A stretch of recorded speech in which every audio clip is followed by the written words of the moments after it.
Alright, so let us start off with the first question we have from the topic of transformers. The question number 1, it reads, the photograph shows a step down transformer.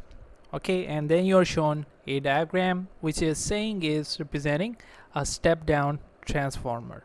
Okay, let me just shift it on this side. Yes.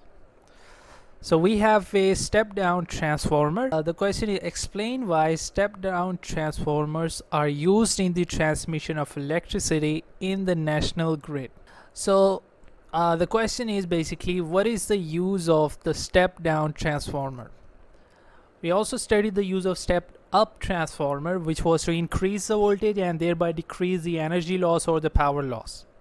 Alright, so for this one, for the step down transformer, first of all, they decrease the voltage. So you write this thing. Now the step down transformer decreases the voltage, and what happens with that, we'll explain that one also.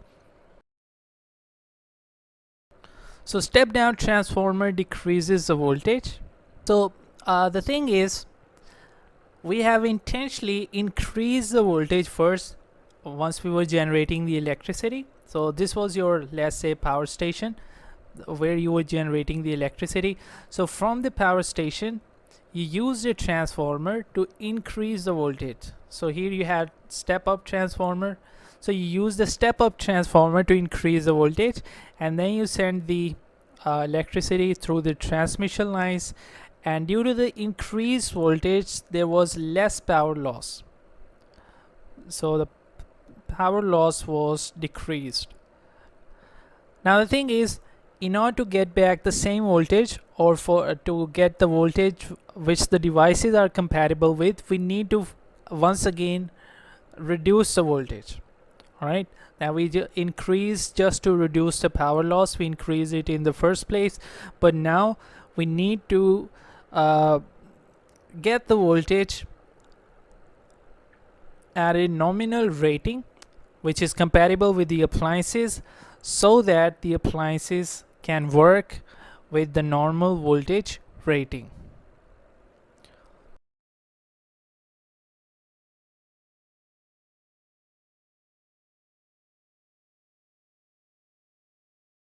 Alright, so once again the bottom line is, first we increase the voltage just to reduce the power loss, but now we need to get the same voltage back. We need to decrease the voltage because our appliances are compatible with 230, 240, 250 volts.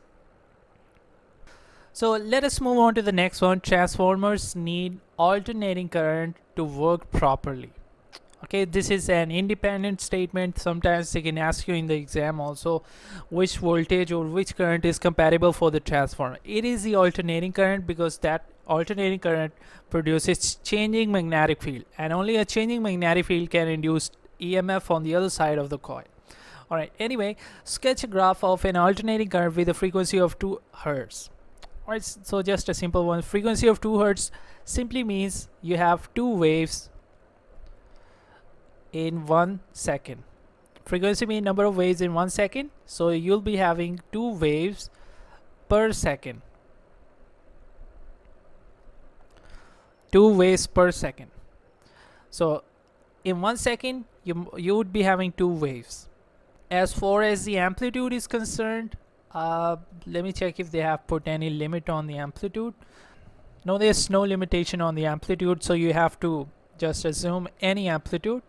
The frequency is 2 Hz, so that means you have 2 waves in 1 second. So in half a second you would be having 1 wave. So this is how you draw this one. In the question it was given that the alternating current has a frequency of 2 Hz. That means 2 waves in 1 second. So you have to draw 2 complete waves in 1 second. This one is the first wave cycle here, and this is the second one. So in 1 second, complete 1 second, we have how many waves? We have 2 waves. Okay, so moving on to the next one. A transformer has 2400 turns on the primary coil and 100 turns on the secondary coil. Calculate the secondary voltage if the primary voltage is 12. So you always get this kind of question from the transformer. You have only 2-3 formulas from the transformer. This is the most important one. Let me write down the data first. uh, uh, 2400 turns on the primary coil. That means this is the value of NP, number of turns on the primary, N sub P. 100 turns on the secondary. That means N sub S. Calculate the secondary voltage means V sub S needs to be calculated, and the primary voltage is 12 volts. Okay, so this is the data. What is the formula? Formula for this one, we have a simple one.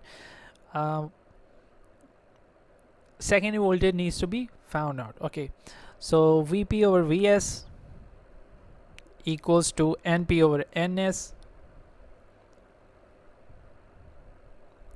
The formula simply means that the ratio, that the turn ratio equals the voltage ratio. This is what this formula means. Now we insert all the values that we have at our disposal, and this one I'm writing with red because Vs needs to be calculated. I'm going to insert the values. The value of Vp is 12 and the value of Vs is X. Okay, I'm going to leave it as it is for a while, X.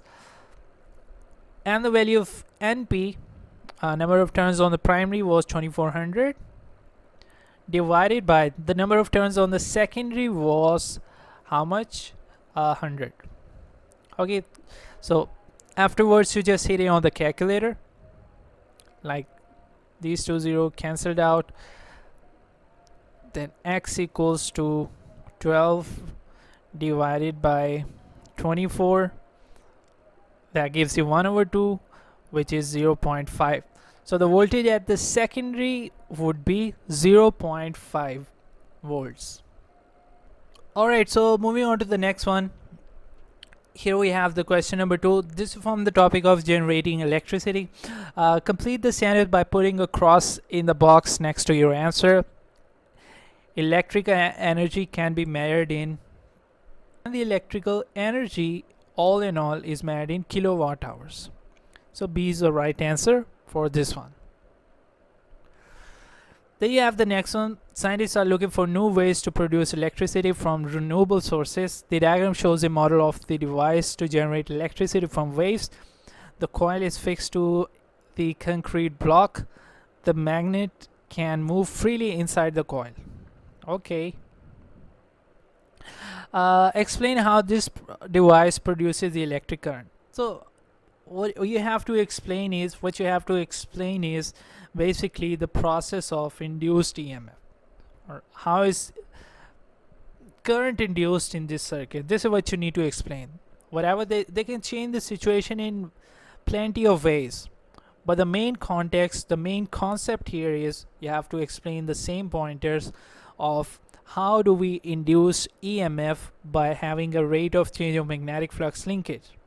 First of all, there is a motion, there is a movement of the magnet in the coil, right? So you see you have the floating ball. The water waves are transfer waves, so the floating ball would move up and down, because in the transfer waves the particle vibrate perpendicular to the direction of propagation of wave. So if the wave is sideways, the floating ball would be moving up and down. It is attached to a permanent magnet with the help of a steel cable. So the permanent magnet would be moving up and down, in and out in the coil. So as it moves in and as it moves out, there would be a relative motion between the coil and the magnet, and hence EMF would be induced in the coil, and that would be taken through the cable to the shore. So I'm going to write the bullet points here, and then you can phrase it accordingly.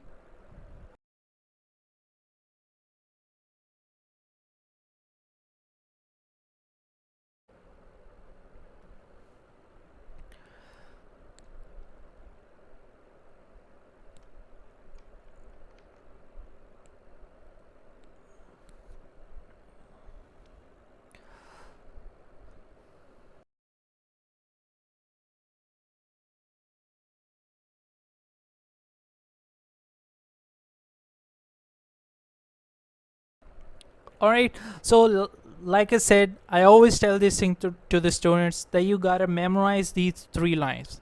Whenever you get a question, how is EMF induced, how is electric current produced, how is the induced EMF produced,